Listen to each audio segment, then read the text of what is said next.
Hello everyone, welcome back to the Bear Threads. This is actually a book review for a spooky, autumnal, Halloweeny book, hopefully. This is The Halloween Party by Agatha Christie. This was published in 1969, so it's one of the later Christies. She was a prolific author, so like these are the books, all of her books that were listed in the cover of this edition, which is, this is a second-hand one. As you can kind of see, it's a bit battered. It wasn't me that did that this time.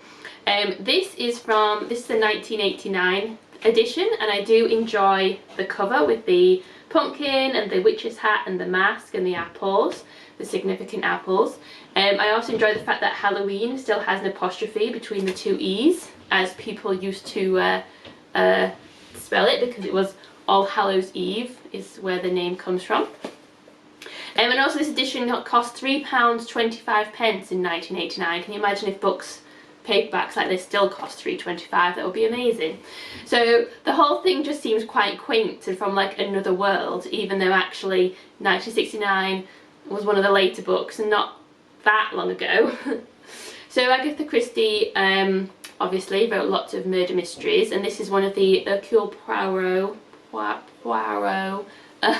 mysteries. Sorry, I'll try not to say his name too often because clearly I can't pronounce it.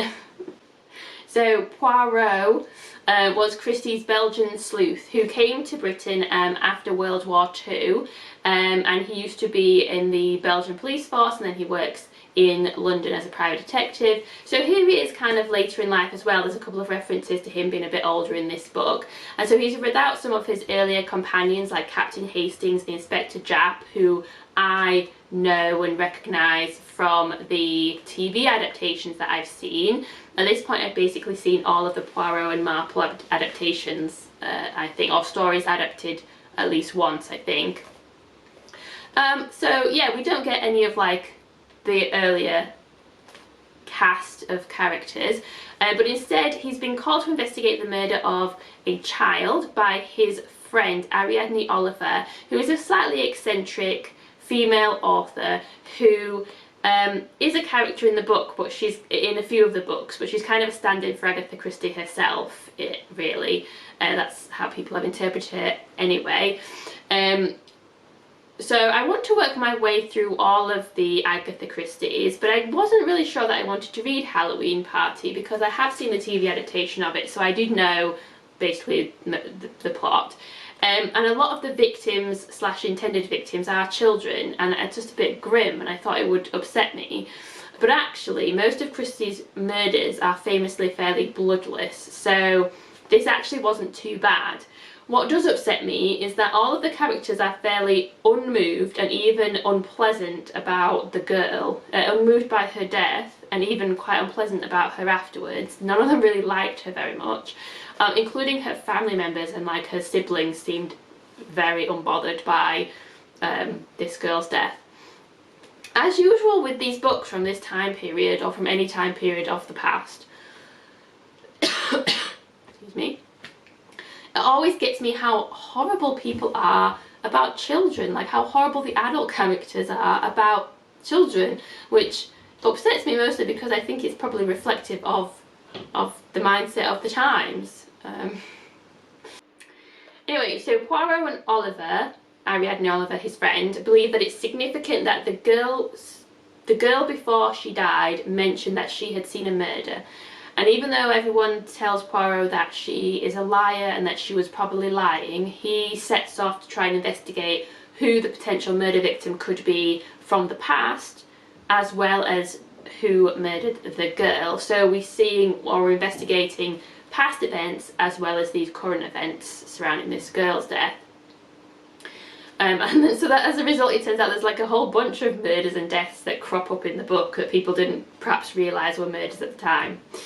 I was kind of surprised by how Poirot first explained to, at the end of the book, when Poirot explains what happened and who the murderer was and everything, I was kind of surprised by how he first said that he knew who the murderer was, as it sounded more like it was based on intuition and an instinctive dislike or distrust of one of the characters rather than intellect and deduction, which is not what I would have expected from Poirot, who is famously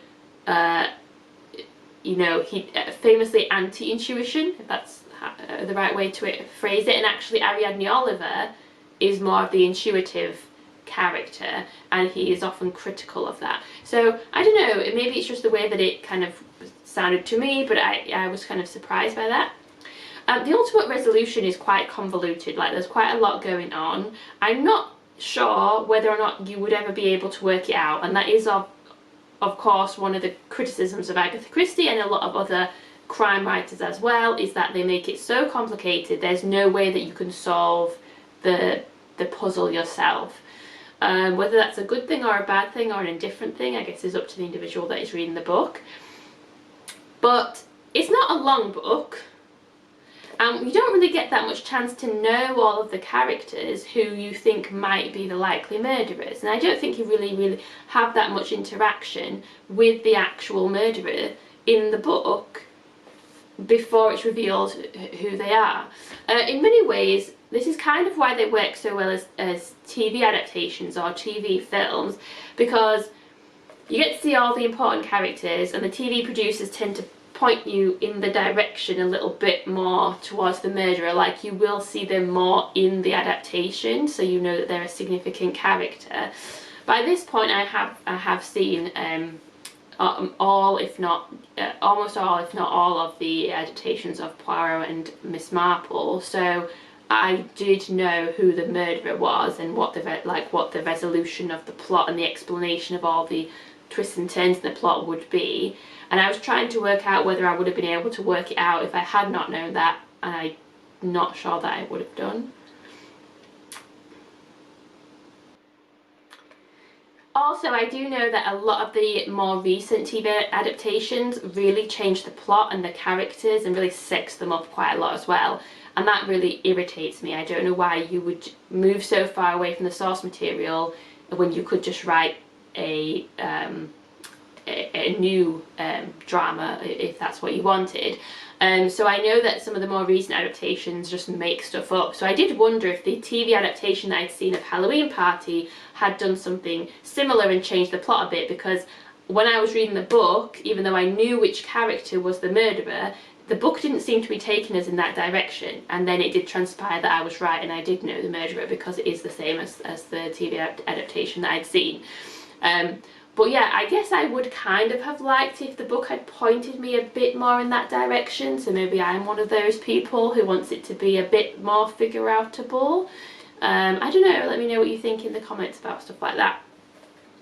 Another recurring theme throughout the book is that the girl was probably killed by someone who was mentally disturbed or a troubled youth from a broken home, and then there's kind of a discussion or a debate amongst the characters as to whether or not those people should be met with charity and compassion, or whether there actually should be stricter policing, and whether like these young people are getting away with crimes like murder or anything, and because there's too much compassion or leniency in their cases.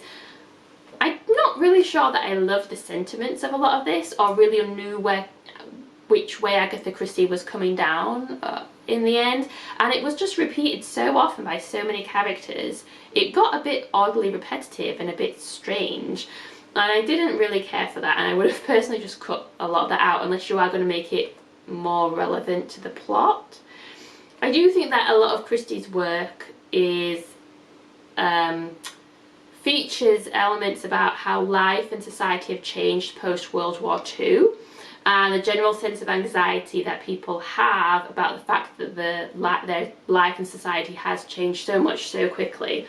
Like I said, this one is a later work, and I'll be interested in to read more of the earlier ones to see how that is reflected in those as well, but this is probably reflective of some of the concerns that people had in the late 1960s, which is probably a little bit different to 20 years previously, and so it'd be interesting to read again some of the earlier ones and kind of compare, because even though it's a murder mystery, you are getting an insight into how people felt about a lot of the different issues at the time it was written.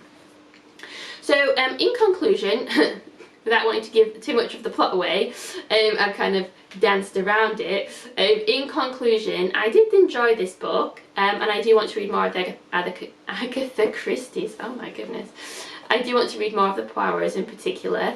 I kind of just wish it had been a bit more Halloween-y. If you're going to call it Halloween party, there is a Halloween party, that's where the girl dies, but after that, it could have been set in any month, in any season, I think. I wanted a bit more Halloween. Sorry. So that's my review. Let me know what you think in the comments, and please do give a like and a subscribe.